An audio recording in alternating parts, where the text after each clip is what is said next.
Salve, salve, galera! Boa noite aqui pro pessoal do presencial, boa noite aí pro pessoal de casa. Hoje estou aqui com o meu grande amigo, o professor Donin, o mestre da história e das atualidades, que vai discutir aqui com a gente um pouquinho alguns tópicos importantes aí para as provas que a gente tem pela frente, né? Provas que vão abordar os conhecimentos de atualidades, e a gente vai discutir hoje, né? Trouxe para essa aula especial, para transmitir aí ao vivo para todo o Brasil, Facebook, nosso canal aí, nosso site no Focus. Pelo tema ser relevante, a gente resolveu transmitir essa aula ao vivo para todos, porque quando a gente fala em política, a gente entra em questões que são delicadas aí, né? E a gente precisa entender de contexto político, precisa entender de contexto histórico, e o Donin está aqui hoje para quebrar tudo nessa parte aí, deixar a gente bem ciente das coisas que estão acontecendo e por que elas estão acontecendo, o que é mais importante, né? Então nós temos aqui fatos que acontecem, que são consequências de coisas que vêm acontecendo ao longo de alguns anos. A gente vai dar uma passada geral aí na reforma política e o estudo um pouquinho da política atual do Brasil, certo? Então vou deixar vocês aqui com o meu amigo professor Donin e boa aula para vocês. Prestem bastante atenção, mandem suas dúvidas para cá, o pessoal vai estar perguntando aqui tranquilamente, né? Você que está acompanhando a gente de casa aí, pode mandar a sua dúvida. Carneirinho está aqui com a gente hoje, né, Carneiro? Carneiro já vai atualizando aqui. E já vamos mandar aqui um recadinho, um abraço importante aqui para o pessoal lá do grupo de concurseiros, a Geisa Barreto, lá do Rio de Janeiro, que está acompanhando a gente. Um abraço, Geisa, continue com a gente aí até o final da noite, e agora eu vou lá subir para o Carreiras Policiais ao vivo também, a gente tem outro curso para transmitir. Um abraço para todos, boa aula, e para vocês que estão aqui, gente, aproveitem, tá joia? Donin, contigo, meu amigo. Valeu, meu brother. Divirta-se. Uau. Divirta-se também. Idem. Bora. Então, gente, muito boa noite primeiramente a todos. Boa noite, pessoal de casa. Geisa, você pediu especialmente para que a gente mandasse um alô pro pessoal do Rio. Pessoal aí que estava no grupo do INSS conosco. Então, dessa vez aí montou um grupo para agregar agora mais uma parte, mais uma camada, mais um espaço da nossa família Focus. E para a gente trabalhar junto aí, discutir junto, interagir juntos, né? Todo esse então contexto aí da nossa disciplina de atualidades. Então eu estou aqui justamente já com o pessoal chegando, enquanto vocês vão aí se aconchegando também, enquanto todo mundo vai aí, esse pessoal de casa inclusive também vai botando a bunda na cadeira, fazendo aquele formato assim, né? Anatômico, para ficar mais confortável. Eu digo mesmo aos vossos queridos colegas que estão aqui também. Então a gente veio de uma semana aí, talvez um pouco de pós-ressaca, né? Pessoal especialmente de casa que está nos assistindo. Então talvez a gente esteja aí naquele momento assim, meio pós-treino, né? Vou usar assim as metáforas que o pessoal do Carreiras eu acho que está mais acostumado, né? Eu fui esses dias fazer avaliação física depois de um mês. E aí você bate aquela depressão, né? Você fala, meu Deus, o que eu fiz esse mês que regrediu tudo? Então dá aquela sensação de que a gente tá meio perdido, de que a gente tá meio assim desconexo, que o nosso esforço parece que foi em vão. Então não desistam, né? Falo para vocês porque a maioria talvez o pessoal aqui esteja acostumado, o pessoal de casa que também já está acostumado pro Carreiras, então quem está em forma assim como eu, talvez sinta uma dificuldade maior em relação a isso.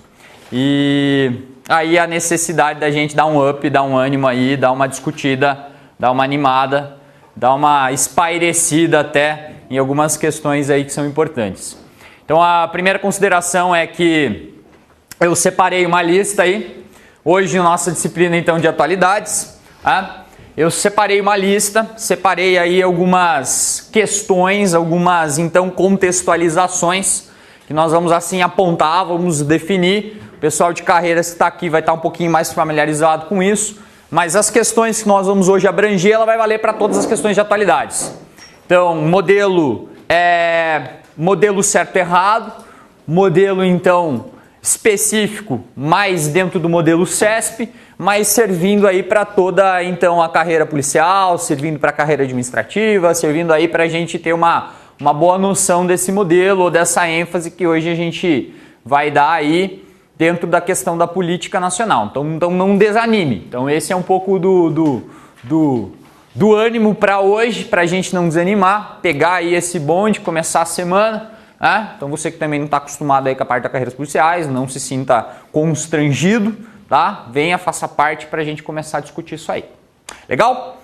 Todo mundo aí então com material? Separei 45 questões, é isso? É isso que vocês estão vendo aí?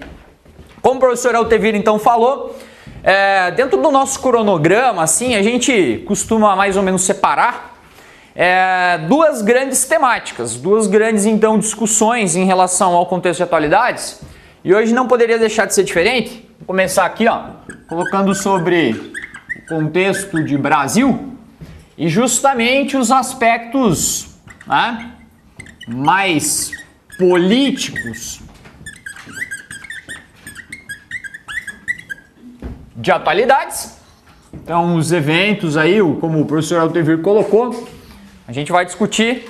Olá, Carol, você que está chegando agora. Então, hoje a gente vai discutir aí uma questão mais pertinente à relação de aspectos políticos na sociedade brasileira, tocando em questões ou em conjuntos de questões que elas vão aí nos dar assim mais ou menos um norte para o que nós devemos enfocar, o que nós devemos estudar, o que é que nós devemos prestar atenção, o que nós devemos ter uma preocupação maior em relação a tudo isso.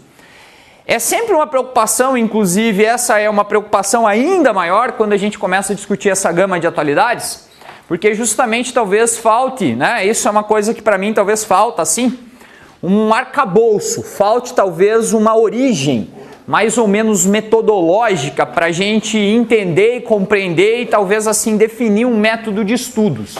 Então, pensando nisso, eu separei justamente hoje, dentro desse conjunto de questões que envolvem, e aí quando a gente fala de Brasil, a gente não pode separar o Brasil de tudo que está acontecendo no mundo e nem imaginar que o que está acontecendo dentro do Brasil não vai repercutir dentro da conjuntura também do resto do mundo, dentro da conjuntura internacional. Concordam? Isso é assim permeável, isso é bastante concreto. O que acontece lá, de fato, repercute para cá, e mais do que nunca, o que acontece aqui vai repercutir para lá. Talvez mais ainda dentro dessa questão da política, dentro do aspecto principalmente econômico, dentro do aspecto da discussão política do país, dentro das mudanças e principalmente das transformações. Esse é um dos temas aí que a gente vai talvez dar mais ênfase na relação a atualidades e na relação aqui, ó, do o que estudar, né? Porque você vai pensar assim, nossa, professor, mas tem tanta coisa para a gente estudar dentro de atualidades, mas a gente talvez possa separar assim, ó.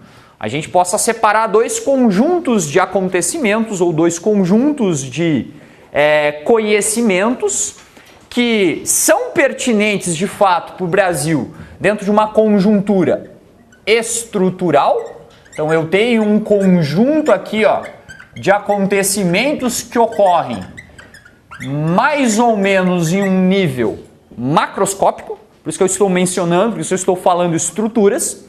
Isso envolve desde as relações contextuais históricas, daí talvez um pouco a importância da gente perceber e assim tornar isso um pouco mais palpável dentro desse conjunto de estruturas que vieram acontecendo, dentro das transformações que vieram acontecendo dentro do Brasil, mas dentro desse conjunto de estruturas visando entender um conjunto mais factual. Então, da estrutura a gente passa para o conjunto de fatos, de acontecimentos, de elementos, que são os elementos das atualidades. É perceptível que quando, por exemplo, a gente fala das questões de certo e errado, quando a gente fala daquele modelo tradicional, modelo CESP, modelo de atualidades, a gente não consiga separar essa estrutura desse facto. Porque a própria contextualização ou a própria análise, e isso às vezes parte de uma questão bastante pertinente da própria banca, talvez seja assim, podemos dizer que seja um perfil da própria banca, ela selecionar alguns conteúdos mais importantes, mas dentro desses conteúdos fazer relações com essas estruturas. Então ela é uma gama de possibilidades que muitas vezes, pela própria associação da estrutura, a gente mata a questão. A gente mata a resolução, a gente mata mais ou menos a ideia que se tem. Em política internacional deu para perceber isso, né? Quando você fala lá, pega das questões geopolíticas, quando você pega dos conflitos internacionais, quando você fala da crise no Oriente Médio, quando você fala do terrorismo, quando você fala de todos esses elementos pertinentes, existe uma estrutura ligada a um facto. Então talvez seja um método assim, preocupação talvez assim que me angustia, é assim dar uma coisa meio metodológica para a gente partir dali, a gente entender um pouco essa transformação. Então, se de um lado o que acontece lá fora repercute para cá, essa conjuntura também de acontecimentos que repercutem aqui, elas influenciam para lá. Daí o fato da gente discutir principalmente essas transformações aí de crise política que a gente vem falando hoje. E aí a gente falar justamente desse conjunto de acontecimentos que eles vêm aí se denominando, eles vêm se transformando, eles vêm se caracterizando dentro de um período de mais ou menos 2, 3 décadas para cá. Essa é mais ou menos a contextualização da estrutura que a gente vai fazer para partir dessa relação factual. Então nosso objetivo hoje aqui é mais ou menos nós começarmos esse processo aqui, ó, entendendo as mobilizações que são importantes, ou os fatores que foram preponderantes nessas mobilizações, que clamaram justamente de dentro da sociedade brasileira, exigindo mudanças. Então, ao mesmo tempo que a gente fala dessa mobilização, a gente fala aí de movimentos caracterizadamente sociais, a gente fale aí que eles estejam atrelados a todos os momentos de grande crise dentro do país. Tá, ó. Crise que nós vivemos e que nós vamos tentar hoje traduzir um pouquinho aí dentro desse momento aí, ó, dentro desse período, dentro dessa especificidade do Brasil. Bacana até aqui? Até aqui tranquilo, né? Bem, então vamos lá. O que nós propomos hoje para discutir, professor? Bem, talvez vá aparecer, inclusive, pessoal que está chegando, pessoal que já chegou, pessoal que já sentou, vai dar uma impressão que às vezes nós tenhamos aí alguns conjuntos de relações dentro das atualidades que elas vão parecer muito misturadas com o direito, né? Vai talvez parecer um pouco o conceito ou o quesito do direito, primeiro constitucional, talvez depois do direito administrativo. Aquelas matérias que vocês estão carecas de saber lá com o Sena, vão estar carecas de saber lá com o Facchini e provavelmente também com o professor Franco. Né? É isso, me corrijam aí se eu estiver errado. Falei certo, Carol? Daniel. Isso, então, o Sena, né? É o Daniel Sena, né? Então, beleza, então falamos da mesma pessoa. Bem, dentro dessas áreas, a gente consegue transitar muito bem. A gente talvez consiga transitar dentro dessa estrutura de maneira bem tranquila. Agora, coisas mais específicas a gente vai esbarrar em coisas talvez pertinentes ao direito. Então aí ao direito eu deixo o direito para caber as coisas do direito e deixo as questões de atualidades para caber dentro das questões de atualidades. Eu posso entender inclusive, eu posso inclusive discutir a pertinência de certos assuntos nesse momento de crise. Porque falar genericamente de uma questão de crise política, ela parece muito simplista no Brasil. Né? E aí é claro que isso envolve questões assim, delicadas, envolve questões assim, ideológicas, partidárias, e que esse não é o nosso intuito. Mas, por outro lado, essa pertinência ela não pode deixar de ser presente dentro desse contexto das atualidades. Porque quando eu falo de fato nessa crise, de fato política, quando eu menciono essa crise perspectivamente política, ela tem repercussões dentro das próprias instituições. E elas, semelhante a outros modelos, talvez se a gente pegar inclusive o processo da própria história, ela possa nos mostrar que nós tenhamos uma repercussão muito grande que clama de algum lugar, ela tem uma origem, e essa origem representa de fato essa manifestação que vai aí buscar por essa mudança. Então, quando esses movimentos sociais, e aí nós vamos enfocar nesse momento de crise aqui, ó, quando nós falarmos desse momento de crise, a gente vai tomar os movimentos de tipo social, mas enfocando a questão dos protestos, beleza? Vou inclusive englobar dentro desse conjunto de acontecimentos protestos que foram pertinentes na história política do Brasil desde a década de 80, tá? Desde, inclusive, começando um pouquinho antes, a gente já vai ver a relação disso ou o porquê disso, porque dentro das décadas de 80, mais especificamente 60, 70, 80, ela veio de uma intensificação desses movimentos sociais, movimentos então que muitas vezes são caracterizados como sociais, pois eles não necessariamente estejam atrelados às funções do próprio Estado. Então isso é uma coisa assim característica, perceptível dentro desses movimentos sociais, que, por exemplo, Marcelo, eles não estejam ligados necessariamente a uma questão de Estado. Elas estejam muitas vezes desvinculadas desse processo. Elas estejam ligadas a determinados grupos, e esses determinados grupos, ligados a diferentes organizações, podemos mencionar ONGs, tipos de movimentos, tipos de mobilizações, tipos de manifestações, ideológicas ou não, definidamente por uma perspectiva política ou não, mas que não necessariamente estejam ligados a uma perspectiva do Estado. Por que então, professor? Porque se são sociais, elas partem da base da sociedade. E isso é muito comum no Brasil. Isso se transformou muito comum dentro da década de 80, quando se buscou contestar aquilo que é decorrente das transformações, buscou justamente justificar aquilo que dentro de uma mudança da sociedade não estava mais coerente com o seu período, com a sua época.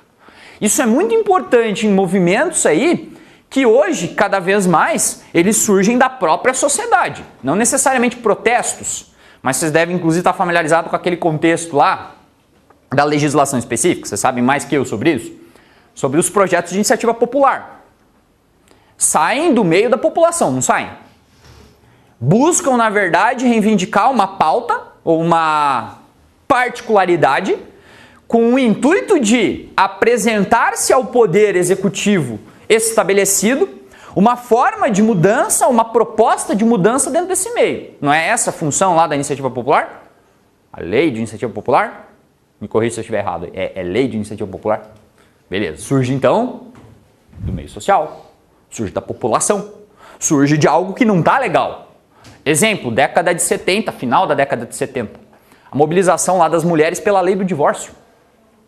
Até 1979, nós não tínhamos legitimado lá no nosso processo jurídico instaurado lá a lei do divórcio. Sabia disso, Marcelo? Não, senhor.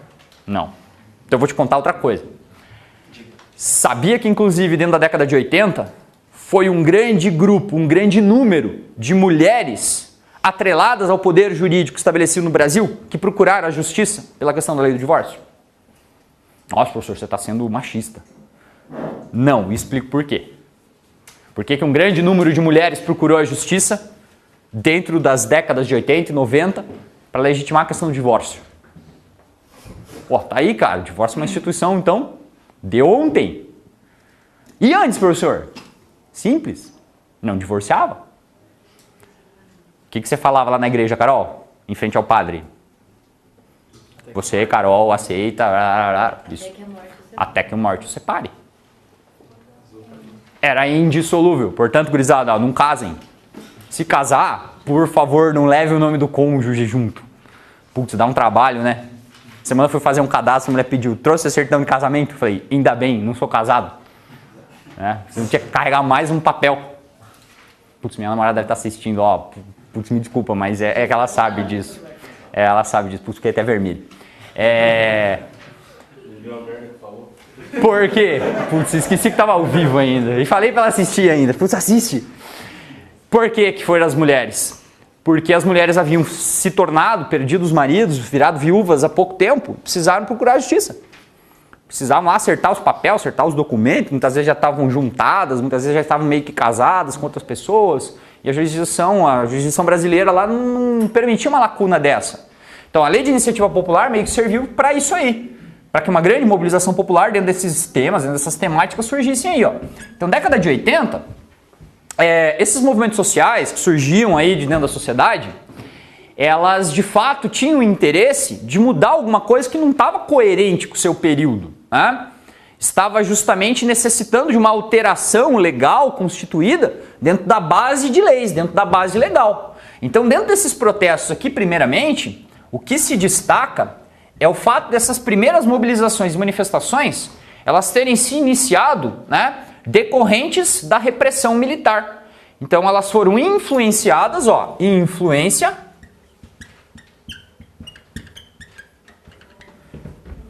da repressão, influência da repressão, vou fazer um troço direito aqui, porque esse negócio me atrapalhou aqui. Influência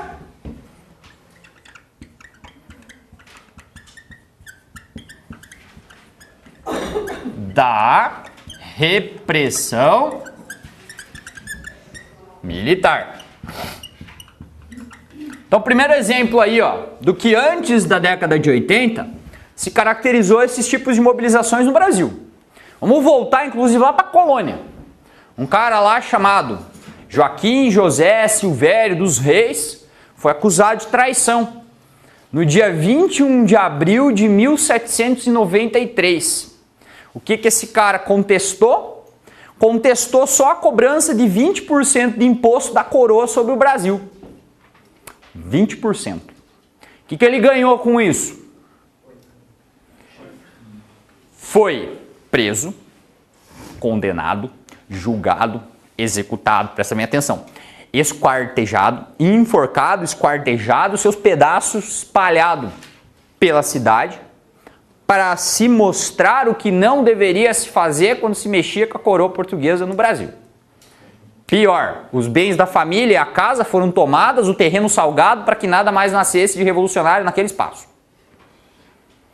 21 de abril, estamos falando de Tiradentes.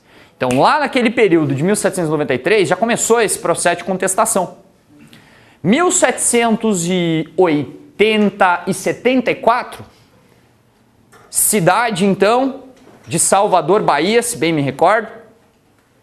A revolta, então, que se desencadeou lá no Nordeste por causa da adoção do sistema métrico. Sabia que no Brasil as pessoas se revoltaram por causa da, então, adoção do sistema métrico no Brasil, que até o período, então, do Império era usado, 1874, acho que foi. Era usado dentro do sistema de palma, jarda, polegada, pé. Os caras se rebelaram porque as balanças lá, que eram usadas para medir as mercadorias vendidas no porto, vendidas nas feiras, estavam adulteradas pelo uso, pela adoção do sistema métrico que vinha da Europa. O de centímetro, metro, quilômetro, essas coisas aí que a gente usa. Foi a revolta do quebra-quilo. Aconteceu lá na região do Nordeste. De antemão, essas influências, então, de protestos se alastraram. Cidade do Rio de Janeiro, 1879. Revolta do Vintém. A revolta que, então, lá naquela época esteve ligada à contestação do aumento das tarifas do transporte público. Semelhança com aqui? Olha aqui, ó. Lá no Rio de Janeiro, meados do século XIX, já quase final do século XIX, a população foi para as ruas para contestar justamente o aumento da tarifa em cima do vintém. Viraram bondes, esfaquearam burros, quebraram a cidade inteira justamente por causa de uma questão de imposto. Veio a revolta da vacina novamente em 1904, quebrou o pau literalmente na cidade do Rio de Janeiro por causa da imposição da vacina lá da febre amarela, da varíola. Então ela está ligada também a esse mesmo conjunto. Depois veio a revolta da Chibata em 1910 e aí os acontecimentos começaram a se encaminhar para esse processo. Até que em 64 veio um golpe.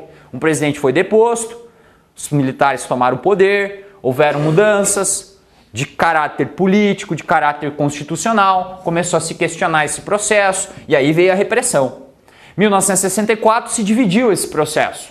De um lado você tinha os adeptos do golpe, de outro lado você tinha a resistência, você tinha, na verdade, aqueles considerados subversivos. Então todos que estavam, na verdade, dentro desse quesito aqui, ó, começaram a ser considerados subversivos.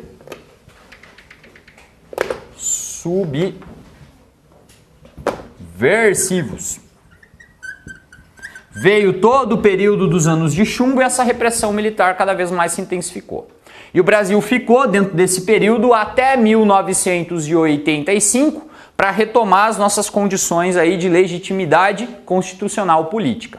E aí dois grandes movimentos surgiram aí dessa mobilização popular. São esses que nós vamos tentar mostrar aqui, ó, que eles na verdade caracterizaram-se por uma base de um primeiro ciclo de movimentos sociais, de protestos, de manifestações. E elas estiveram, na verdade, relacionadas a essas primeiras grandes características aqui dessa mobilização. A população, quando foi para as ruas, lá nesse sentido aqui, ó, em primeiro momento, ela buscava aí contestar essa repressão, inclusive daquele período, auge da Guerra Fria. Os movimentos sociais foram para a rua, desde lá movimentos que ligavam estudantes, operários, ligavam grande parte dos sindicatos, ligavam grande parte da massa trabalhadora. E lá naquele momento tivemos uma especificidade na contestação desses movimentos. Se contestava, inclusive, sobre todo e qualquer posicionamento do Brasil em relação ao capital estrangeiro e o alinhamento com os Estados Unidos. Acabava de explodir a guerra no Vietnã, e esse primeiro ciclo pode-se dizer aí que 1968 ele teve o seu período de desenvolvimento. O dia, inclusive, da promulgação do ato institucional número 5º marcou esse processo. Vieram toda, inclusive, lá aquela cultura paralela que se desenvolveu, né, tentando mostrar as canções de protesto, tentando mostrar justamente a mobilização da cultura, tentando mostrar justamente que os artistas estavam alinhados com esse processo todo, né? Então, aquela marcha justamente, aqui em 1968, primeira grande mobilização desse período aqui, ó, já dentro da característica dos subversivos. Alguém lembra do nome da grande mobilização de 68? Qual? Não, Marcha da Maconha não. O movimento, então vamos recapitular. O movimento, que inspirado pela repressão militar, em 1968 foi para as ruas. Lutar contra o regime, contestar os valores, contestar a parada da guerra. O movimento hippie alcançou o ápice, Woodstock. Mas no Brasil teve um nome. Fora teve um nome, né? 68, assim explodiu de manifestações sociais. Então a gente pode dividir assim. Nos Estados Unidos houveram manifestações, até mesmo pelo assassinato do Martin Luther King, 1968. Tivemos manifestações na França, em Paris, por causa da greve de 68. Né? Estamos falando, inclusive, de uma geração aqui. Ó. Eu estou falando da geração de 68. Não é da nossa época, né? Então vamos recapitular aí essa ideia, então, já que não é da nossa época. O que se tinha de ideologia? A ideia do paz e amor. Eram ideias ultraliberais. Tinha toda aquela parada do amor livre. Tinha todo aquele auge da sexualidade. Né? O movimento feminista começava a ganhar força. Né? Não é coincidência que hoje a gente tem uma discussão tão grande em relação a essa perspectiva da sexualidade, do gênero, que a gente tenha justamente aqui uma base hoje para discutir até mesmo a questão da homoafetividade. Vocês estão vendo que essa semana deu que os Estados Unidos justamente está causando polêmica em um estado específico por causa da proibição agora que alguns estados implantaram para que os transgêneros ou os transexuais, mais primeiramente os transgêneros, não possam optar pelo uso do banheiro. O menino lá, ele é menino, nasceu com órgão genital masculino, mas ele se identifica como menina. Isso dá hoje uma repercussão assim tão grande, tão polêmica dentro desse processo, vocês achando que a política é da polêmica, né? Que esse processo de gênero dá mais polêmica ainda. Porque o menininho daí escolhe, né? Ele é menino, mas ele escolhe usar o banheiro feminino. E aí vem aqueles movimentos conservadores lá, todo em cima, para a gente entender um pouco como essa conjuntura aqui é de uma sociedade. Lá nos Estados Unidos está assim. O país que lá na década de 68 matou os caras do movimento negro.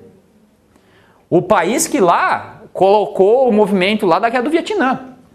Os caras que na verdade lá tiveram uma tradição, nos Estados Unidos, tiveram uma tradição de todos os ex-presidentes terem sido veteranos de guerra. A gente está falando dos Estados Unidos. Agora, pensa no Brasil esse processo. Então toda essa mobilização aí lá da década de 60 está repercutindo hoje, né? Nessas garantias, nessas discussões, desses debates, nessas mobilizações que hoje tentam garantir esse processo. Então 1968 eu estou falando da manifestação da passeata dos 100 mil. Ouviram falar já? Já, né? Então vou pôr aqui, passeata dos 100 mil. Olha que fácil, porque foi 100 mil pessoas para as ruas. 100 mil pessoas mobilizaram, entre estudantes, trabalhadores. Foram para as ruas lutar contra o regime. Consequência, o que o governo fez? Impôs o ato institucional número 5. Beleza? Então, aulinha de história ali, básica, 1968. Então, essa primeira leva desse primeiro ciclo está aí. Professor, quando ele vai terminar? Ele vai mais ou menos aqui, abranger todo o período de mobilizações e manifestações que vão encerrar um ciclo em 2013. É isso que a maior parte dos, então hoje, hoje as discussões, consideram dentro desse primeiro ciclo aqui, ó, agregando duas grandes mobilizações que vão se encerrar dentro desse processo. A primeira delas aqui, depois de 68, 1983 e 1992. Vamos entender um pouquinho isso? 1983, mobilização pela retomada política das diretas já. Lembraram? Veio o golpe em 64, estabeleceu o regime militar, estabeleceu os presidentes que dominaram nossa cena política do país, se estabeleceu, portanto, o bipartidarismo, acabou ali com os extremos, acabou com as exceções, acabou com as radicalizações. Em 1983, buscou aí por uma mobilização de caráter popular retomar a eleição dos nossos presidentes que por quase 21 anos aqui, ó, estavam sendo eleitos pelo Congresso Nacional. Então, o que se discutiu aqui, ó, podemos perceber que esteve atrelado a uma questão política. O voto direto, a discussão sobre, então, a eleição de representantes pelo Congresso Nacional, a interferência dessa massiva estrutura, dessa máquina política dentro das perspectivas aqui do Estado. Até que a solução aí veio, elaborou-se uma Constituição, olha aqui, ó, estamos falando já da elaboração da Constituição de 88, aqui, ó, a Carta Cidadã. A Carta Cidadã surgiu em meio a essas discussões, o Congresso lá ganhou força, a figura de Tancredo Neves, José Sarney, todos eles acabaram sendo os protagonistas desse processo. Mas aí veio uma nova crise que se desencadeou, que despertou inclusive essa noção de 2013, a gente querer resolver as coisas rápido. Esse talvez seja um dos grandes problemas que a gente venha discutir hoje dentro dessa questão política do nosso país. Por quê, professor? Porque parece que está... vou tentar assim explicar da maneira talvez mais assim simples possível, para a gente talvez tentar entender que essa maneira da gente entender a política no Brasil, ela está se cristalizando na nossa consciência de brasileiro, de que as coisas se resolvam literalmente e diretamente com processos de impeachment. Movimento de 92, movimento dos caras pintadas. Chegamos na época de vocês? Chegamos. Estávamos ali, então, surgindo, estávamos ali aparecendo, estávamos ali, isso aí, nascendo. Legal. Vocês são um fruto dessa geração rebelde aí, então. De pais separados, né? De pais divorciados. É delicado falar sobre isso, sim, mas é a realidade. É a realidade da inovação tecnológica, das escolhas de não ter filhos, é por isso que a maioria de nós estamos aqui. É a escolha por uma carreira pública, né, de um concurso público, é a escolha lá pelo trabalho, né, é todo esse processo. Falei do divórcio. Sabe de quando que é o preservativo? Chegou ao Brasil? Quando? Década de 90. 80 90. 80 e 90. E a pílula? 90? Década de 80 ali, década de 70, quero achar que é 79 mais ou menos. Longe ou perto? Ontem. Geração aí dos nossos pais, para a história não é nada. Né? Exemplos aí de nossos pais, muitos casaram, né?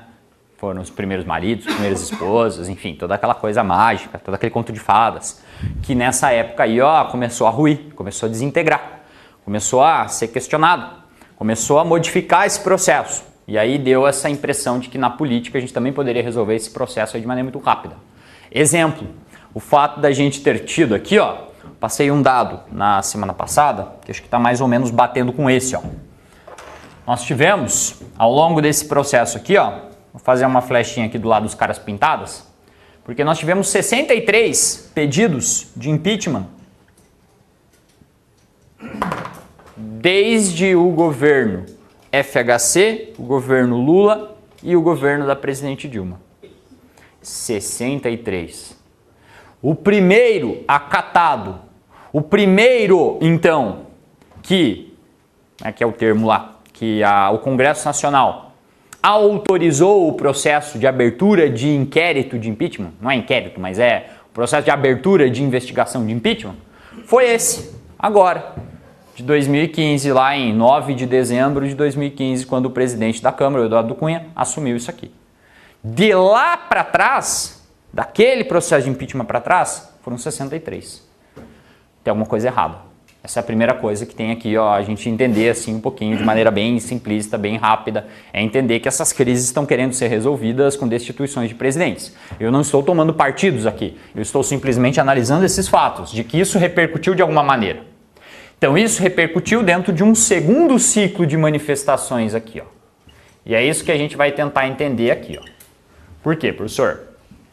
Que aí veio uma nova tendência dessas mobilizações, essas manifestações acontecerem. Partiram da onde, professor?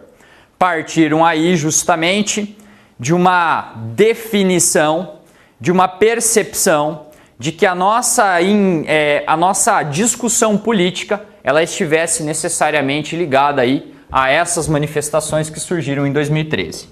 Então, se esse primeiro ciclo vai mais ou menos desde lá, 1983, período do seu ápice aqui, ó, período do seu autodesenvolvimento, período da sua intensidade das manifestações.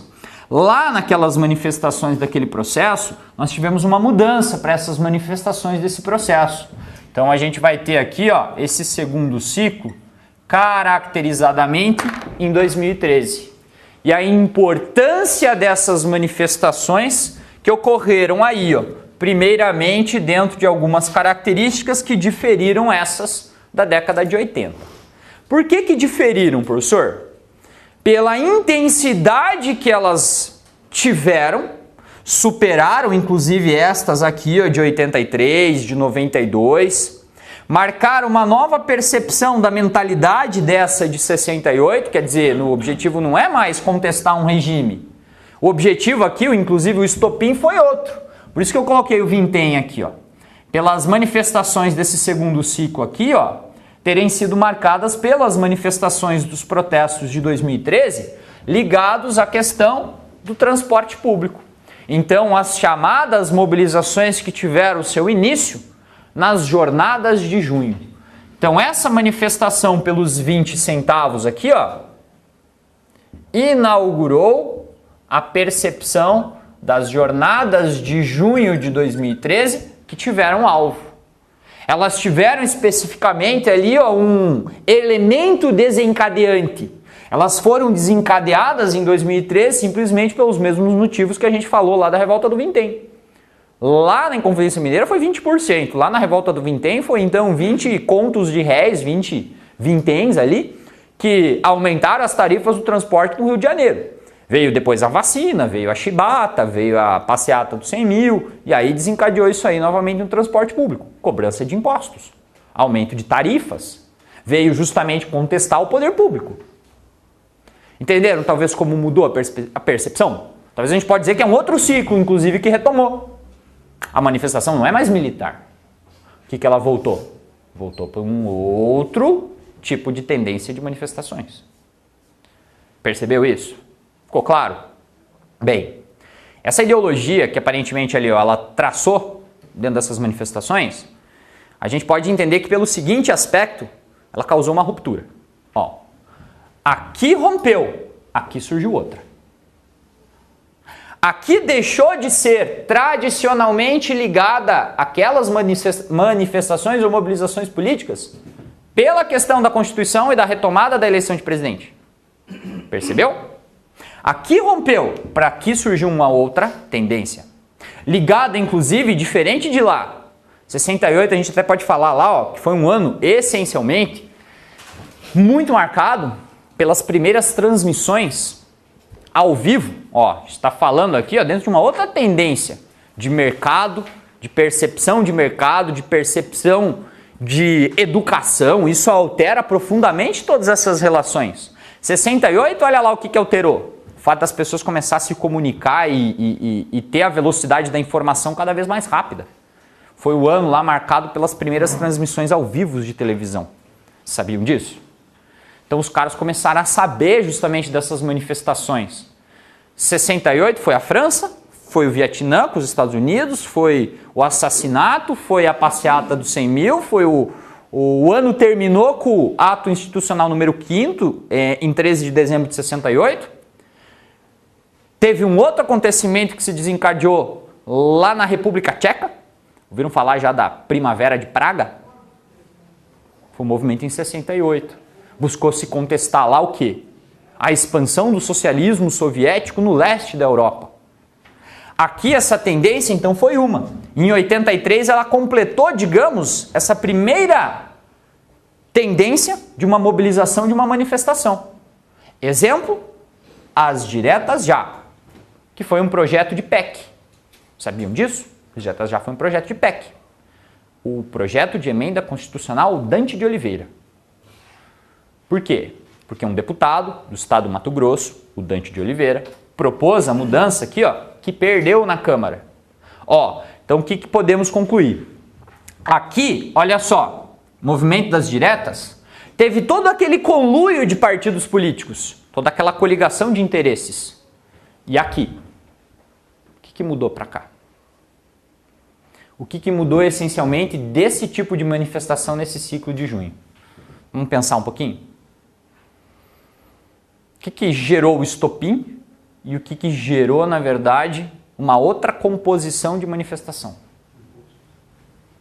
Imposto. Então, o imposto foi o estopim, beleza? A gente pode dizer assim, ó. Primeira tendência desse segundo ciclo.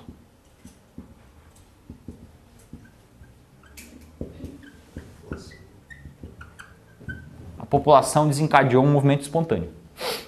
Beleza? Quem contribuiu para a espontaneidade disso? Não foi mais a TV. Foi a internet. Lá do contexto da política internacional, a gente tem repercussões disso. Lembra do Egito? Primavera Árabe?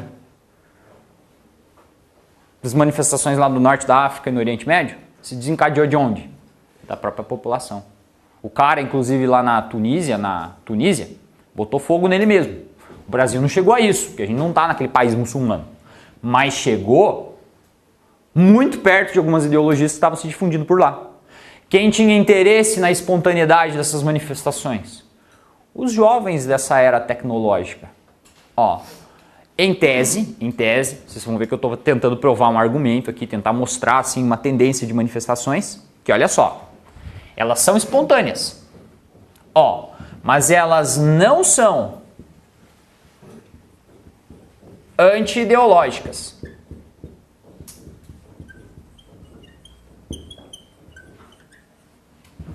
Beleza? Mas elas se definem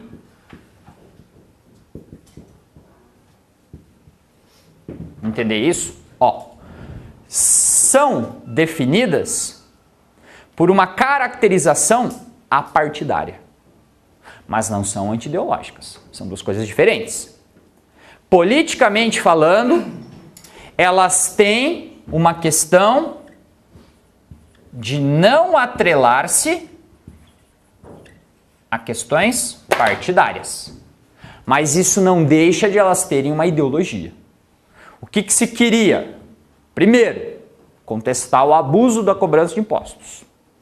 Segundo, se esparramou daí para a saúde, se esparramou para a área penal, criminal, para a área de segurança, se expandiu para os gastos. 2013, as manifestações começaram em junho,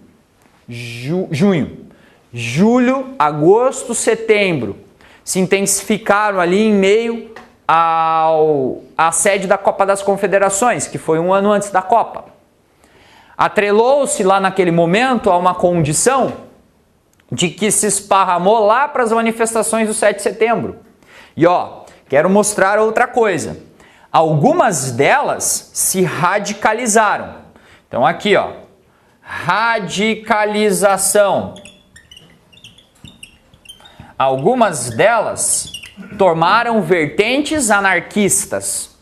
Se definiram por rebuscar uma ideologia aí que iria contestar o sistema capitalista.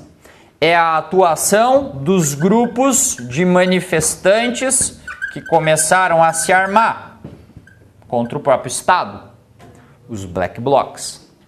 Mas, olha aqui, ó, o que queremos perceber é que estas, então, tendências de conjuntos de manifestações, em 2013, elas influenciaram a crise política e a crise institucional, mas elas não estiveram diretamente ligadas. Até porque aí, assim, ó, dentro de uma estrutura de acontecimentos, outros factos foram sendo agregados. Mas a nossa banca não quer saber disso. Ela não quer, inclusive, saber quem financiou o Black Bloc. Que aí a gente entra num terreno mais ideológico e partidário. Ou mais partidário, mais político e menos ideológico. Professor, mas os Black Blocs alguém financiou? Sim, mas a gente não sabe quem financiou. A gente não sabe qual é a influência desses partidos políticos dentro dessas agremiações. Porque aí, percebam uma coisa, dessas radicalizações, grande parte do que surgiu aqui paralelamente a isso foram de movimentos que podem mais ou menos ser entendidos como movimentos que começaram a tumultuar esse processo e desvirtuar um pouco essa ligação aqui. O que mais radicalizou? De movimentos aqui, ó, que são mais partidários e mais políticos. Pode dar um exemplo?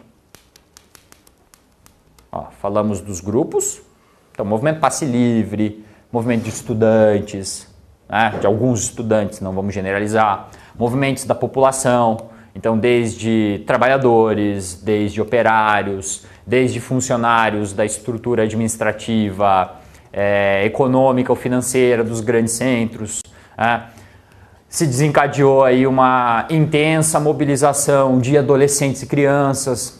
Perceberam isso? Pô, famílias foram para as ruas. Lembra lá, inclusive, da polêmica? Pô, o cara foi com a babá lá para manifestação, essa recentemente aí. Aí o cara era coxinha, porque ele levou a babá. Perceberam ali onde o negócio pegou? O negócio pegou assim numa discussão muito mais ideológica. Putz, então o cara não pode ter babá? É mais ou menos isso a ideia, né? Assim que dá para entender nessas entrelinhas. Perceberam então como houve ali uma série de faíscas, de uma chama, que a gasolina começou ali a explodir, jogaram mais fogo, mais gasolina nesse fogo todo, quando agregaram esses tipos de movimentos mais radicais. De quem a gente não está falando aqui ainda, junto com esses Black Blocs, que apareceram nessas manifestações? Movimento Passe Livre, o movimento do Brasil Livre, o movimento do Gigante Acordou, o movimento lá do slogan Vem Pra Rua, foram todos movimentos. Beleza, eles apareceram aí na mídia, ganharam uma repercussão de 3 anos pra cá. Mas a gente está esquecendo de mais gente que se agregou a isso aqui. Sindicatos. Movimento de sem terra, movimento de sem teto, movimentos de defesa de minorias, que a gente sabe que eles têm uma concepção apartidária. Sim ou não? Não, né? Então percebeu? Então olha o que eu quero mostrar. Que esses movimentos foram tumultuados, não sei por quem, mas foram. Desvirtuaram esse processo da discussão do transporte. Tumultuaram esse processo e acabaram por influenciar o movimento do impeachment. Então, ó, as radicalizações são diferentes desse movimento do impeachment. Beleza? Ó, são diferentes desse movimento do impeachment. Ou seja, essa composição inicial, olha só, foi questão da banca CESP que entendeu o seguinte, que essa mobilização aqui é diferente dessas mobilizações que aconteceram nesse ciclo. Não foram, pelo menos de praxe ou inicialmente, financiadas por apoios partidários, por apoios políticos e rechaçou-se, não esqueçam disso, a presença de políticos oportunistas que tentaram usar desses slogans para ir para a rua. Lembra do que aconteceu agora recentemente? Isso já falando de impeachment, daí já falando das consequências do impeachment. Ninguém quis se atrelar a isso. Nessas manifestações aí, a proporção que ela tomou foi em 5 aspectos principais ali, ó. Foram 5 pactos que acabaram aqui, ó, tendo como consequência desse processo. E aí saiu o tema que nós queremos chegar aqui, ó. Essa consequência, a consequência mais direta desse processo é entender o seguinte: de fato ou de imediato, isso teve um impacto na política? Agravou a crise? A CESP vai pedir lá assim, ó. Esse processo de manifestações de 2013 de início teve algum impacto direto ou contribuiu para o governo rever as suas questões? Sim, certo. Inclusive pelas próprias revogações de tarifas. Não esqueçam que as tarifas foram revogadas. Não esqueçam que o governo também, como consequência, buscou se agarrar, buscou-se agregar cada vez mais valor dentro da consequência aqui, ó, de reformas. Então, ó, as manifestações foram desconsideradas pelo poder público. Teve consequência, então, né? Então, elas foram desconsideradas? Não. Tiveram consequências? Sim. Foram 5 pactos lá. Pacto pela reforma fiscal, pacto pela reforma tributária, pacto pela reforma política, pacto pela reforma previdenciária, pacto pela revitalização lá do sistema, se não me engano, de segurança. Foram 5 pactos principais lá, ó, que surgiram disso aqui, ó. Beleza? Ó, se dermos uma pesquisadinha lá, ó, foram 5 reformas, 5 pactos que surgiram disso aí. Conseguimos entender um pouco, então? Percebeu que foi diferente? Percebeu que, então, para se ligar lá, ó, as consequências apareceram. E o poder público, de alguma maneira, teve de lidar com isso. O que acabou respingando, o que parece talvez assim, ficar ainda mais entreaberto, é o que está acontecendo do impeachment para frente. Mas desse 2013 até, pelo menos, as mobilizações que se deram antes do processo de abertura lá, na Câmara dos Deputados, esse processo aqui foi caracterizado. E aí apareceu justamente uma consequência direta desse processo. Ficou claro isso? Legal? Bacana? Dúvidas? Então, beleza. Bem, desse processo, então vamos para o próximo aí, o que nós podemos então considerar desse processo? É o processo de entendimento aí da nossa relação então política no país, tá? É mais ou menos isso aí. Legal. Agora tem algumas questões a gente considerar aqui no nosso então sistema político. Vamos para a próxima análise aqui, ó, para a gente entender mais ou menos do que estamos falando. Beleza até aqui? Tranquilo? Então podemos anotar assim, ó. Essa representação bizarra aí que vocês estão vendo, eu esqueci de definir ela. Vocês já vão entender o que ela é. Beleza, muito bem, Carol.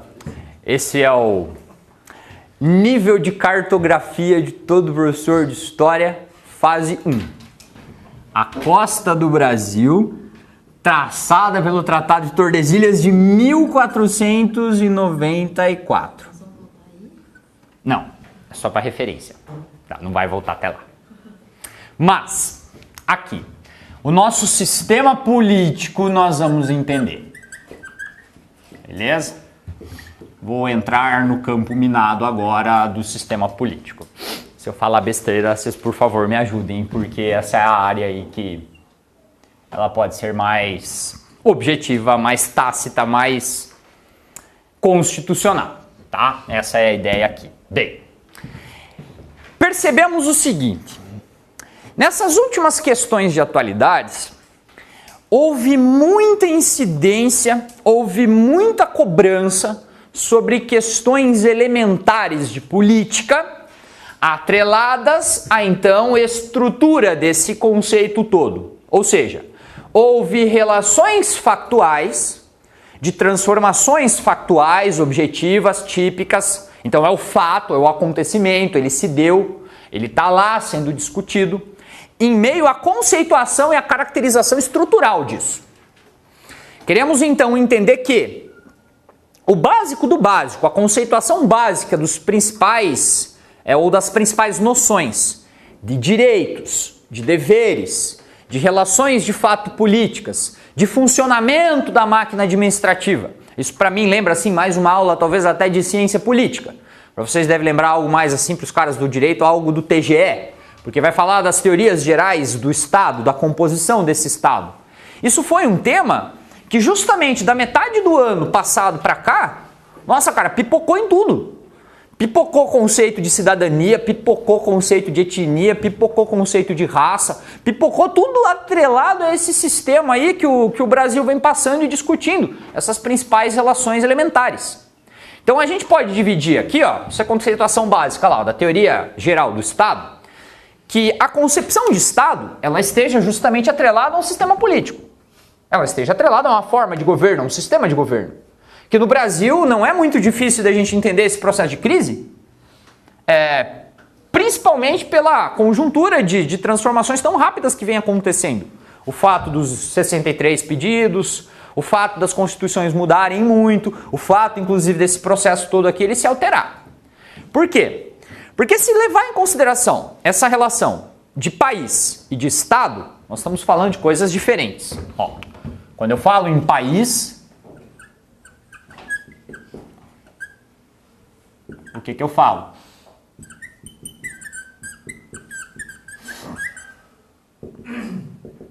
Diferença entre país e Estado.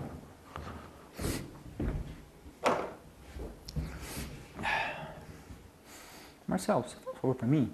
Papel higiênico. Tô com o nariz aqui um pouquinho. Vamos pensando. Diferença entre país e Estado. Qual a diferença de um país e de um Estado?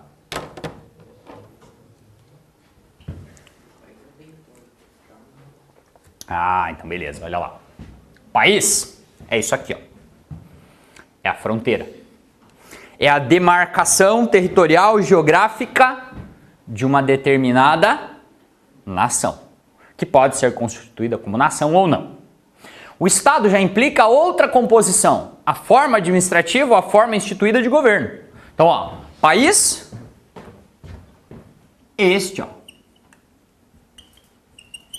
Brasil, Estado, forma de Estado. Qual? Federativa. É dividida, então? Isso, olha lá. É composta de uma república federativa.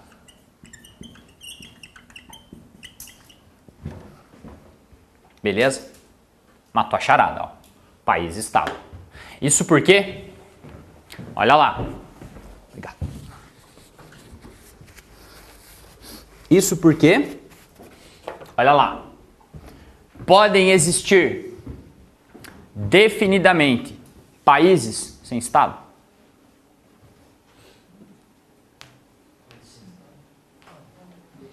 Pode existir uma demarcação territorial de um determinado povo, mas que não tenha necessariamente um poder instituído. Caso que lá na política internacional está cheio. Ó, de determinados casos, de povos, de representações ou de nações que necessariamente se constituem, às vezes, por vezes em determinados espaços, mas que não estão caracterizados por uma forma legítima de poder instituído ou de governo. Da mesma maneira que a gente pode perceber, inclusive, algumas formas de representação de nações sem necessariamente um país. Isso pode acontecer. Dentro do aparato, inclusive, legal constitucional do Brasil, o que se discutiu? E foi instituído agora em fevereiro, mais ou menos ali pelo dia 30, 20 de fevereiro agora desse ano. O Brasil instituiu, por pressão de organismos internacionais, instituiu a lei de terrorismo. O Brasil não tinha. A gente não tinha lei de terrorismo. Boa, professor, significa que o cara podia ir lá e explodir, matar todo mundo. Ele era enquadrado dentro de um crime tipicamente comum. A Copa, as Olimpíadas forçou isso. O Brasil não tem uma lei terrorista. É caracterizado, inclusive, terrorismo todos os atentados de bomba, de sequestro de avião, relacionado ao transporte de armas químicas, biológicas, nucleares. Foi agora sancionado pela presidente. Ataques cibernéticos, uso de estruturas virtuais para desestabilizar mercados financeiros, redes de banco, é usado e enquadrado tudo dentro da lei de terrorismo. Penal, vocês viram isso? Chegaram a ver? Bom, vão ver.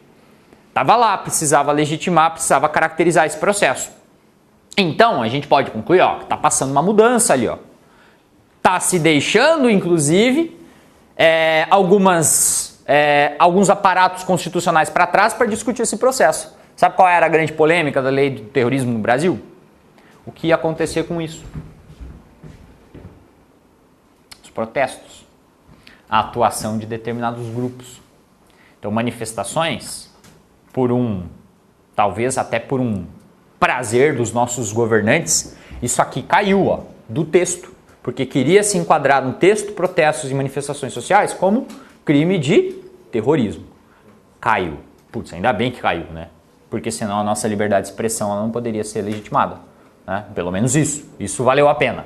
Agora, olha só, essa composição aqui, ó, reflete um dilema no Brasil, que é o nosso atual sistema pluripartidário. Somos um sistema pluripartidário. Ó, de radicalizações perceptíveis.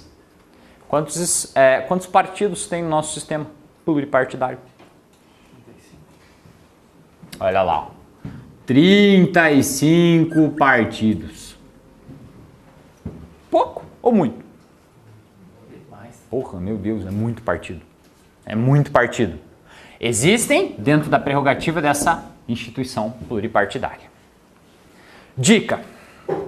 Professor, como é que eu analiso uma questão quando falar justamente desse processo aí de radicalização política e ideológica do país? Simples. Nós vamos atentar a duas coisas. O que garante o poder instituído legal dentro da base teórica, beleza? Ó, partimos então de um princípio de teoria, beleza? Tá na lei, é teoria. É um modelo democrático, inclusive. Nossa, professor, mas a gente espera que o nosso modelo democrático seja tão perfeito. Putz, beleza, na teoria ele deveria ser. Na prática é outra coisa. Ó, então sempre observem esses dois conceitos aqui, ó. Teoria e prática. A teoria estabelece um processo, a prática a gente vê outro. Ó, é o típico exemplo do Estado laico. Lembra, Carol?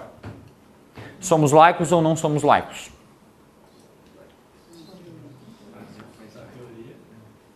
Então vamos partir das duas teorias. Depende, professor. Que perspectiva? Né? Foi igual a piada que eu vi esses dias, assim, né? Disse que a professora perguntava para o filho do professor de matemática assim, qual é a tangente ligada ao quadrado da hipotenusa que dava tanto? Putz, era x, professora. Pedia para o físico. Olha, depende da perspectiva do tempo e do espaço, da conjuntura dos buracos negros onde estava consolidado a hipotenusa do quadrado do cateto. Putz, pode dar um valor, concorda?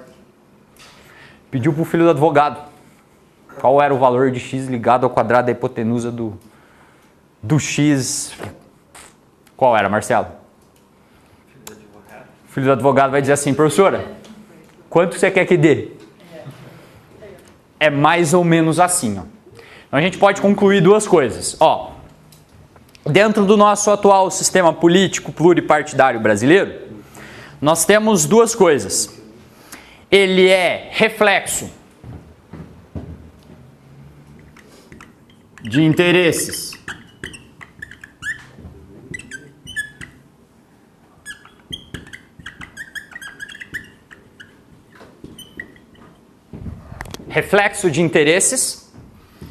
e permeado por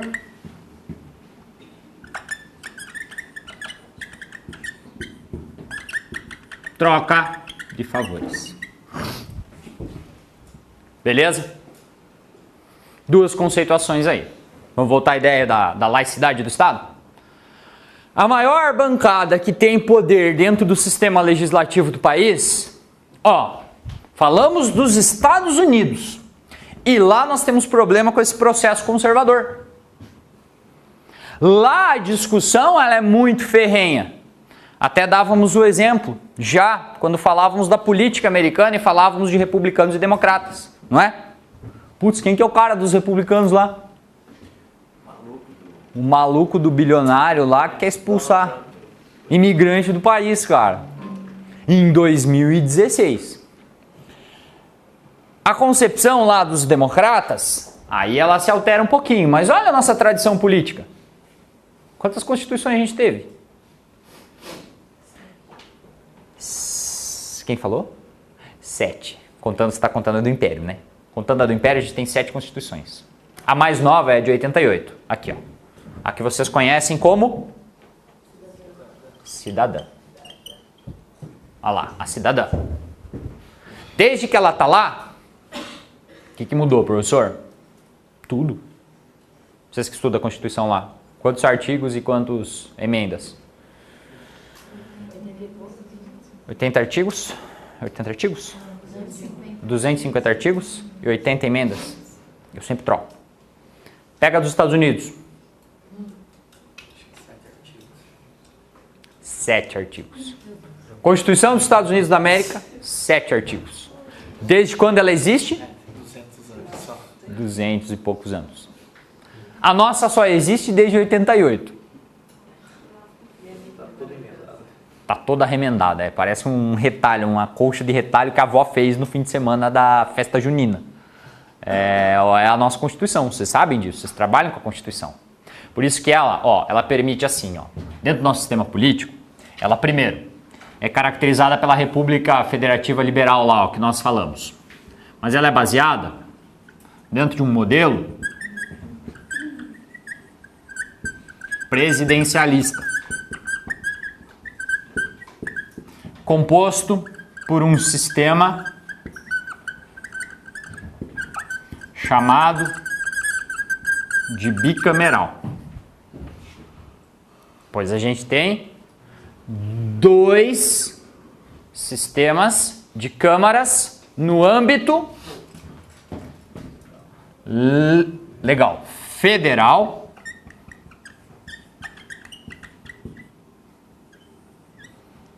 e legislativo. Tá, aqui dentro do âmbito legislativo. Senado e Congresso. Beleza. O que nós estávamos falando? É laico ou não? Pela Constituição é. Desde quando? Carol. Carol, o que você falou? 88? Não é. Não, desde quando... Tá, voltando à ideia do laico. Desde quando é laico? Quando era rei, era religião. Vamos ver se você lembra. 1891. Então, cuidado. O país não é laico desde a Constituição de 1998. De 88. Tá? Cuidado, cuidado. O país é um Estado laico desde a garantia da Constituição de 88. Certo ou errado? Errado. O país é laico desde que o Brasil, desde que o sistema de governo é república. Beleza? Pegadinha básica aí. O país é laico desde que é república. Carol, até tem uma explicação para isso. O fato dos imigrantes terem vindo para cá. Alemães, italianos, poloneses, ucranianos. Se fosse só católico, esses caras não viriam. Então o país é laico desde a primeira Constituição da República. Beleza? Dividido num sistema bicameral na área federal é porque nós temos o Senado e o Congresso, que não é Congresso. Congresso é os dois. Muito obrigado, Marcelo. Pensei na Câmara, falei Congresso. Câmara. Beleza? Agora voltamos à questão. É laico? Constitucionalmente falando, juridicamente falando, instituidamente falando. Na prática, a bancada mais poderosa do Congresso aqui, ó, é a bancada BBB. E não lembrem do GUSP, não lembrem do Big Brother Brasil. Qual é a bancada mais forte do Congresso? Boi, Bíblia, bala. Boi, Bíblia, bala. Pode esquecer? Beleza. Boi, Bíblia, bala. As três mais poderosas ideologias, ou partidos, ou situações partidárias que compõem a Câmara. PMDB. Não, o Brasil tem umas pérolas, assim, não dá pra gente entender umas coisas assim. Porque a gente vai assim, agora esbarrar nesse mesmo problema. O Brasil tem um partido chamado PSC. Partido Social Cristão. É um fenômeno típico da América Latina transformar o socialismo em religioso. Coisa que Marx nunca disse. Que os partidos socialistas, comunistas, esses partidos de esquerda mesmo, né? Quando eu falo desses partidos comunistas, socialistas, baseado lá nas ideias da Revolução Armada tradicional, de esquerda, eles nunca foram atrelados à religião. O nosso é. E não só o nosso. Um exemplo pior que o nosso. Olha lá, ó.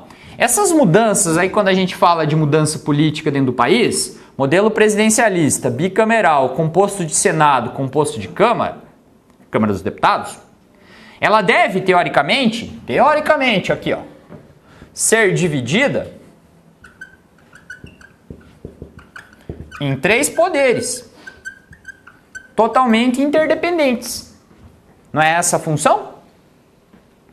Caso situações excepcionais como o impeachment, que, por exemplo, o Senado vai presidir o processo de impeachment que foi delegado pela Câmara. Até a situação ali de 2, 3 semanas atrás foi uma situação aqui, ó, pelo menos na teoria, meio assim estranha. De uma concepção da Câmara dos Deputados querer anular uma decisão que já passou para o Senado. Então, olha só, pegadinha lá, ó. O sistema legislativo brasileiro é composto por 2 câmaras, o Senado e a Câmara dos Deputados. Um subordinado ao outro. Certo ou errado? Errado?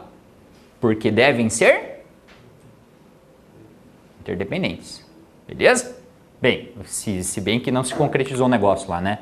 De uma Câmara anular a anulação de um processo que foi para o Senado.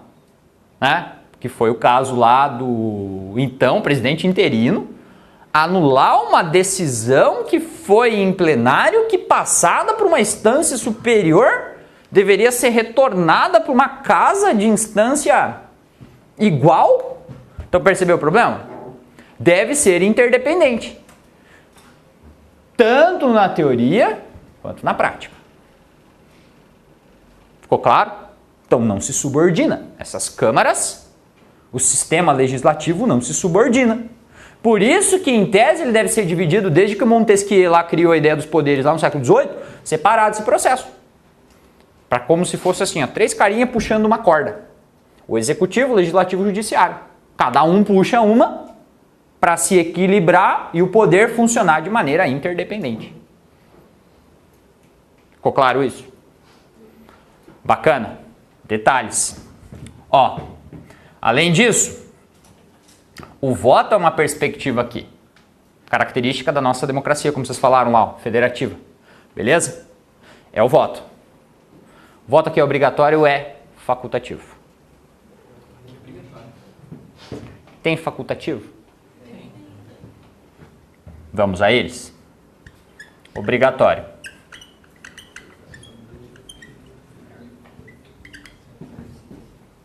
Quem é obrigado a votar? Tem limite? Beleza. Obrigatório. Imigrante.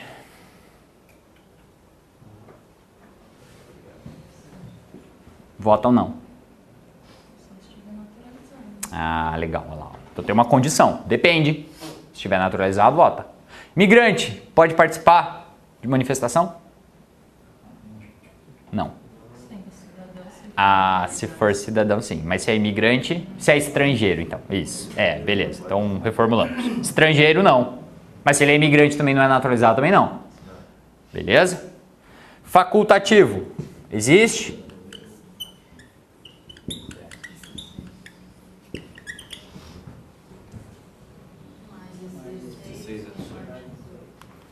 Olha aqui, ó. Maior de 16. Menor de 18. É, isso. E maior de 70. Tem mais um. Analfabetos. Beleza? Beabazinho aí de constitucional. Vocês estão craques. E quem é impedido? Então a gente tem impedimentos também. Estrangeiro e conscritos. Essa palavra eu aprendi com vocês, porque eu não sabia dela. O que são conscritos? É o militar que tem que se alistar lá no serviço obrigatório lá. Então o PM vota. Vota, porque ele não é conscrito. Ele tem uma profissão. Beleza? Ele é policial, ele vota. Beleza? Estrangeiro, conscrito. Estrangeiros não naturalizados. Agora acontece uma coisa bem legal aqui, ó. Que é duas coisas que a gente vai entender. Dentro da concepção de reforma política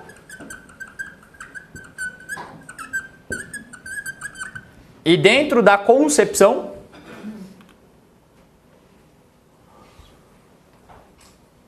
das instâncias de chefias de poder.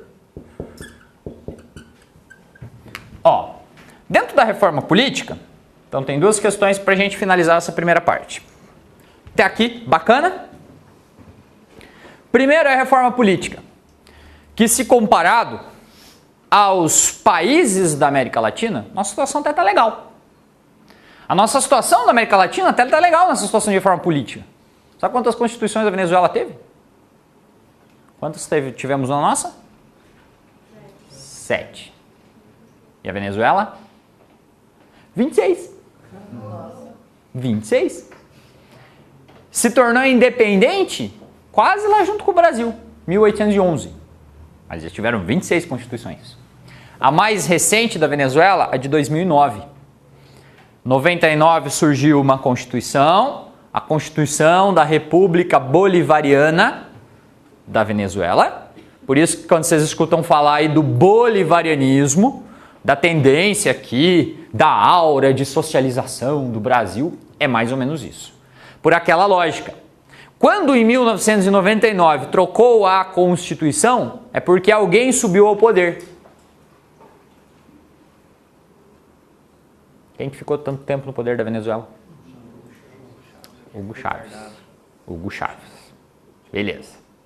2009 foi aprovado, e aí você vai me perguntar, professor, ele é um presidente ou ele é um ditador? Presidente, porque foi eleito. Mas sabe o que ele fez em 2009? Em 2006, ele primeiro propôs uma reforma constitucional de 66 artigos da Constituição deles. O parlamento aprovou e em 2009 foi passado por um referendo. Esse referendo legitimou as mudanças constitucionais na Venezuela. E sabe o que aconteceu com o presidente lá? Ele não tem limite para as reeleições. E o povo aprovou. Por isso que essa democracia. Então lá, ó, a democracia deles foi. Continuou. Continuou mudando, continuou mudando, continuou mudando. Enquanto alguém não pôr um pé no freio, não vai parar de mudar. O Brasil aí tem duas possibilidades. Ó, nessas reformas que a gente falou, elas poderiam acontecer de duas maneiras, como aconteceu em 88. Elas poderiam acontecer pela composição de uma assembleia, uma constituinte, exclusiva, formada, decidida, votada para a reforma política. Foi o que aconteceu? A gente elegeu alguma assembleia para tratar da mudança constitucional? Não. Olha lá, questão de banca CESP. As mudanças constitucionais decorrentes das manifestações de 2013 foram impostas e modificadas por Assembleia Constituinte legitimamente escolhida para tal. Certo ou errado? Errado. E ela poderia ser mudada por referendo ou plebiscito. A Assembleia propõe um referendo, propõe as sugestões e vota, como foi lá na Venezuela. Foram 2 propostas lá de mudar um conjunto de leis, em 2 fases ou em 2 decisões lá, votando sim ou não. O referendo poderia abrir essa possibilidade. Aconteceu? Então, as mudanças decorrentes das constituições, das mobilizações de 2013 foram implementadas por meio de referendo. Errado. Não teve assembleia, não teve referendo. O que teve então? Como é que mudaram a Constituição? Porque mudou. Mudou algumas coisas que a gente vai ver aqui. Algumas coisas mudaram.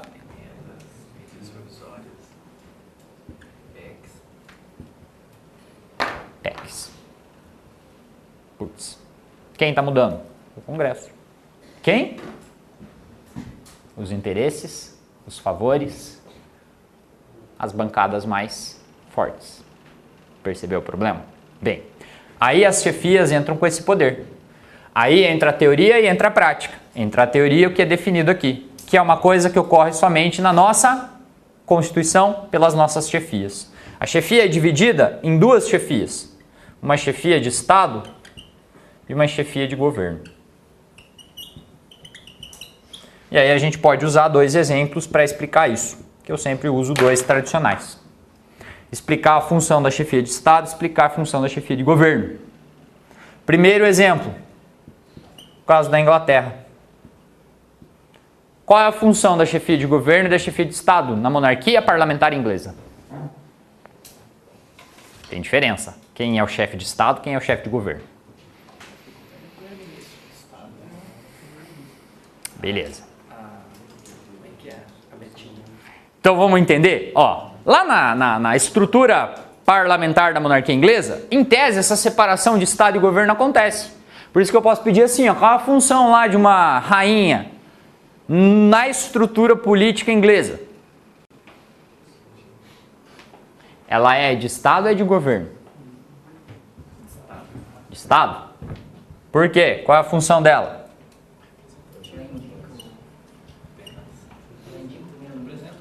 Ela representa. Então vou mostrar. É isso que ela faz.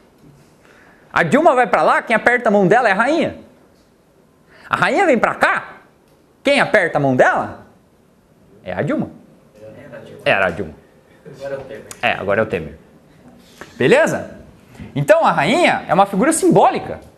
Cara, são 51 nações em todo o planeta que reconhece a rainha da Inglaterra dentro do sistema de representação política da monarquia inglesa, que é o maior império hoje que sobrevive no mundo. Inclusive 2 países na África e alguns países, aí um outro país que nem foi colônia do Império Britânico. É o caso do Canadá e é o caso da Austrália. Formam a comunidade de estados independentes do Reino Unido, lá da Commonwealth do Reino Unido. Sabiam disso? O próprio povo, a própria nação do Canadá reconhece a rainha. Acontece a mesma coisa com a Austrália. Já viu a bandeira da Austrália na Copa? É uma bandeira branca, assim, com uma paradinha da Inglaterra no cantinho, assim. Porque a Austrália também reconhece a rainha da Inglaterra como uma autoridade de Estado. Reverenciam a rainha. Os caras têm orgulho. Exemplo das Malvinas, se bem que as Malvinas foram tomadas, mas é a mesma coisa, reconhece a rainha da Inglaterra. Mas a pergunta é, quem manda lá? É a rainha? Então é o primeiro ministro. Putz, eu também não lembro o nome do primeiro ministro. Tony Blair era o anterior, acho que é o... Piazada de casa, depois manda aí quem é o nome do primeiro ministro da Inglaterra. Agora entra a função do Brasil, para a gente terminar aqui. Quem é Estado e quem é governo no Brasil? Agora é o Temer. Por quê? Ele é Estado ou ele é governo? Ele é os dois. Percebeu por quê? Porque a Dilma assina o decreto de lei, ela controla o judiciário, ela veta projeto. Então ela tem os dois.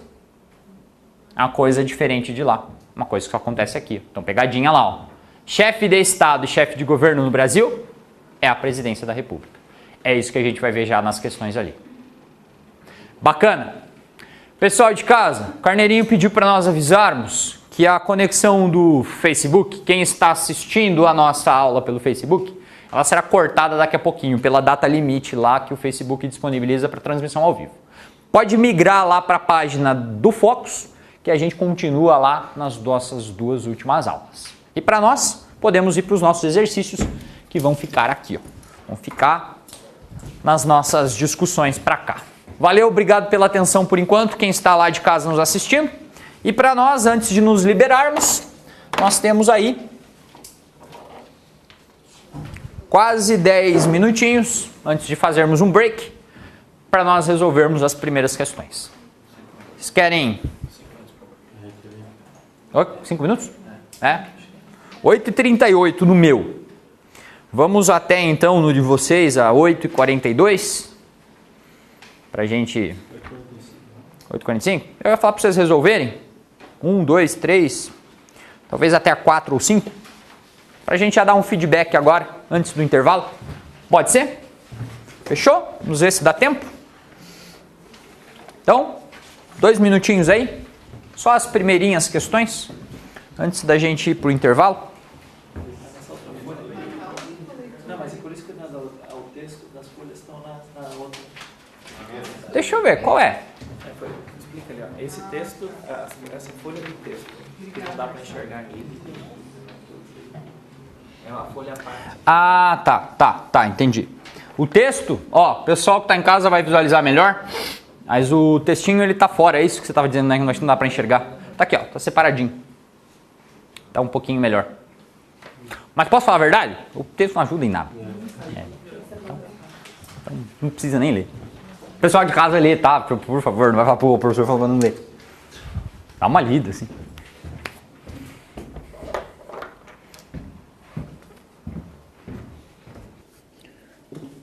Podemos, gente? Sim? Não?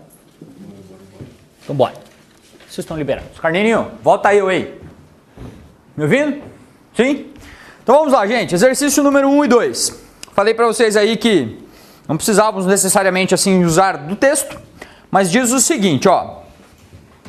Primeiro ali ó, tem um texto falando sobre a concepção do Brasil depois dos 3 dias de manifestações no Teatro de São Paulo, onde a Semana de Arte Moderna foi comemorada, então lá no contexto de 1968.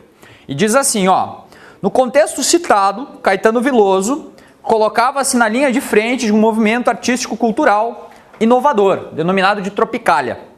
O título da canção citada no texto remete ao movimento contestatório de 1968, esse que nós nos referimos aqui, ó, que começou em Paris, com as manifestações estudantis, passou para a manifestação contra a guerra do Vietnã nos Estados Unidos e se espalhou por várias regiões do mundo. Então era aquele movimento lá do paz e amor.